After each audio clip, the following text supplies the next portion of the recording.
For 600 years, the Ottoman Empire ruled over much of southeastern Europe, Western Asia, and northern Africa.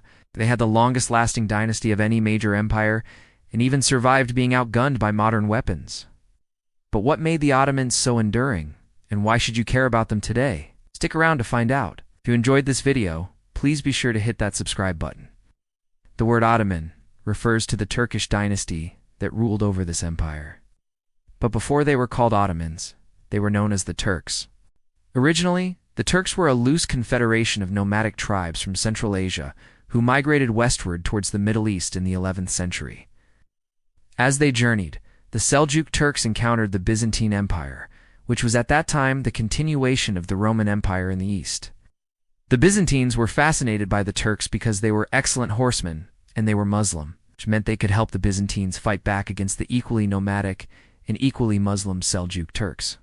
So in 1077, Byzantine Emperor Roman Diogenes invited the Ottomans to settle in his empire as a buffer between him and those pesky Seljuks. In exchange for military service, the Ottomans would receive land and recognition as an autonomous state. This is basically the same deal that the Avars got when they settled in Pannonia, except it worked. But while the alliance was good news for the Ottomans, it wasn't good news for the poor folks living under their rule. You see, the Ottomans weren't really known for their restraint, and they quickly subjugated the Balkans. Meanwhile, their leader Osman I laid siege to the city of Bursa, eventually capturing it in 1299, and that's how the Ottoman Empire began. Under Osman's successor, Orhan Bey, the Ottomans conquered the rest of northwestern Anatolia and pushed into the Balkans. But it was Orhan's successor, Murad I, who truly expanded the empire. As Murad campaigned throughout the Balkans, he built up a formidable army with a gunpowder artillery and a janissary corps, which was a type of elite infantry that became famous throughout the Ottoman Empire for their distinctive Kurdish uniforms. This expansion into Europe didn't go unnoticed, though, and soon the Ottomans found themselves at war with the Byzantines, who, despite having lost most of their former glory, still had plenty of military experience. In 1325, during the Battle of the Kosovo, the two empires clashed. The Ottomans won the battle, but both sides suffered heavy losses. So instead of fighting another bloody battle, they decided to negotiate a peace treaty where the Ottomans were granted more territory. That was just a small taste of things to come, because just 8 years later, Sultan Bazadai led his army west to conquer Adrianople, one of the last remaining strongholds of the Byzantine Empire in the region, while Byzantine Emperor Andronikos III tried to escape to the west. Bazid pursued him and forced him to surrender in 1369. As a result, the Ottomans gained control of Constantinople, ending the Byzantine Empire for good. Now that the Ottomans controlled the capital of the old Roman world, they set their sights on the rest of it. Over the next few decades, they conquered all of Greece, most of Serbia, Albania, Bosnia, and Bulgaria, as well as parts of Romania and Hungary.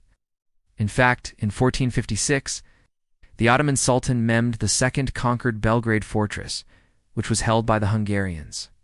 And while it was only a minor setback for Hungary, it was a big psychological blow to Europe. After all, the conquest of Belgrade marked the end of the Christian world's barrier against the Ottomans, making it seem as if the rest of Europe might fall too. But luckily for Europe, the Ottomans never did expand into Western Europe.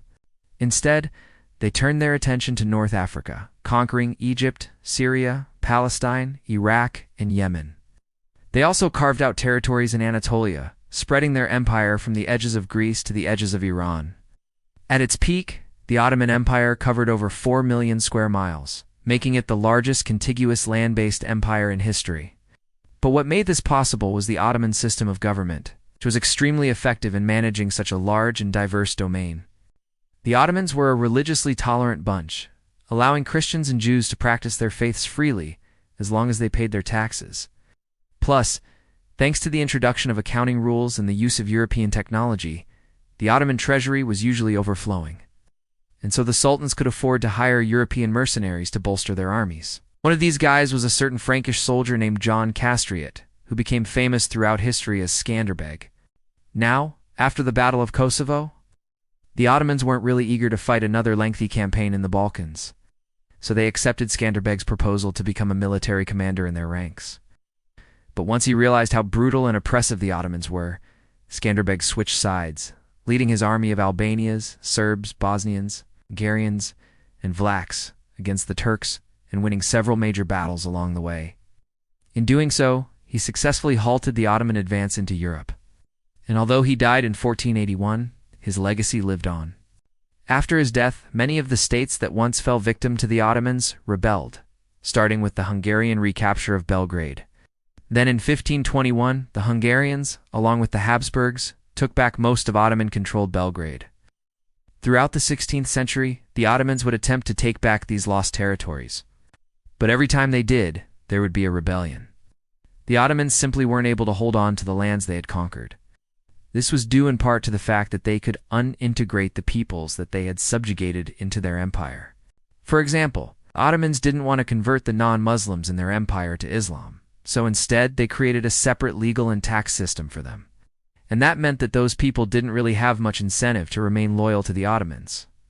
Plus, as the empire grew, communication became difficult, especially since the officials that the sultans appointed to manage far-flung provinces were often unqualified for the job. Meanwhile, the power of the Janissaries, which was the Ottoman elite military force, started to grow unchecked. When the sultan's authority was challenged, they would intervene, sometimes going as far as to put the sultan's rivals on the throne. In the meantime, European powers were becoming increasingly hostile toward the Ottomans. In 1533, Holy Roman Emperor Charles V declared war on the Ottomans after the Ottomans sided with the French against the Spanish. Although the Ottomans initially won several naval battles against Spain and the Republic of Venice, they ultimately lost the war. Then, in 1571, the Republic of Venice, the Kingdom of Spain, and the Knights Hospitallers defeated the Ottomans at the Battle of Lepanto. This defeat was a sign that the Ottoman navy, which had once been unrivaled in the Mediterranean, was beginning to decline.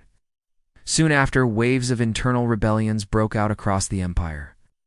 The Ottomans managed to suppress some of them, but not all. And by the mid-17th century, the empire started to shrink.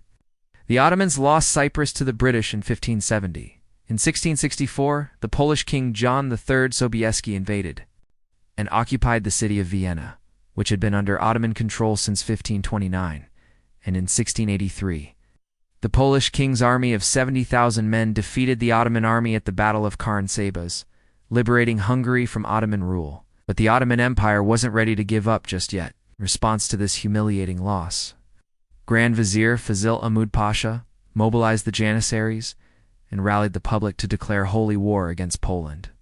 But the Ottomans failed to make any significant gains. By 1700, the empire was in serious decline. Internal rebellions and external invasions drained the Ottoman treasury. Also, because the Janissaries were no longer willing to accept volunteers, the quality of the Ottoman military diminished significantly. And then the Russians came along, kicking off a war that would last the entire century. The Russians wanted to warm up the Black Sea coast for trade and block the Ottomans from accessing the Mediterranean. The Ottomans weren't exactly thrilled about that, and so they went to war. The First Russian-Turkish War lasted from 1768 to 1774, and although it ended in a stalemate, the Second Russian-Turkish War 1787-1792 was much more successful for the Russians. Under the leadership of Alexander Suvorov, they took back Crimea from the Ottomans and advanced deep into the Balkans. But the Third Russian-Turkish War was even more successful. It started in 1806, when Napoleon's brother, Joseph Bonaparte, invaded Ottoman-controlled Naples, forcing the Ottomans to seek help from the Russians. Together, they fought against Napoleon until 1807, when a peace treaty between France and Russia forced the Ottomans to continue the war alone. This proved to be a costly mistake. Despite inflicting serious casualties on the Russians, the Ottomans ultimately lost, ceding nearly all of their remaining territories in the Caucasus. That left the Ottomans weaker than ever. But even though the Russians were victorious, they didn't realize how weak the Ottomans really were. Because in 1821, the Greek War of Independence broke out. And even though the Ottomans crushed the Greek revolt, the war left them so depleted that the Russians decided to launch a fourth campaign. Once again, the Ottomans lost territory, this time in the form of the entirety of the Caucasus. Throughout the rest of the century, the Ottomans would try to get back what they lost and then some, waging war against the Russians 5 more times, but they lost every single war. In fact, the Russians eventually pushed them all the way back to Istanbul. And as a result, by 1914, the Ottoman Empire was smaller than it had been in 500 years. But despite their weakened state, the Ottomans managed to join World War I on the side of the Central Powers. They hoped that if they won the war, they could get back some of the territories that they had lost. But unfortunately, the Ottomans weren't able to make much of an impact, suffering massive losses during the Battle of the Somme. But it wasn't just World War I that challenged the Ottomans. There were also various nationalist movements brewing within their borders. As these groups became more vocal in their demands for independence, the Ottomans became more desperate in their efforts to hang on to power. But no matter what they did, it wasn't enough. On October 29, 1922, the Ottoman Parliament was dissolved, and a provisional government was established in Ankara, marking the end of the 600-year-old Ottoman Empire. But if you think that's the end of the story, think again. The founder of modern Turkey, Mustafa Kemal, envisioned a secular, westernized nation that was free of outside influence. And so he went to war against the British and the Greeks, defeating them and establishing the Republic of Turkey in 1923. And while the Ottoman Empire is long gone, their legacy lives on. Architectural marvels can still be seen throughout the world, and their contributions to science, art, and culture are still appreciated today. 600 years of war, art, politics, and power, and the Ottoman Empire still echoes in the modern world. If this video helped you see the big picture, leave a like and comment below. Which moment in Ottoman history fascinated you most? For more timeless timelines and the stories behind empires, subscribe to HistoroMystic and turn on the bell so you never miss a piece of history.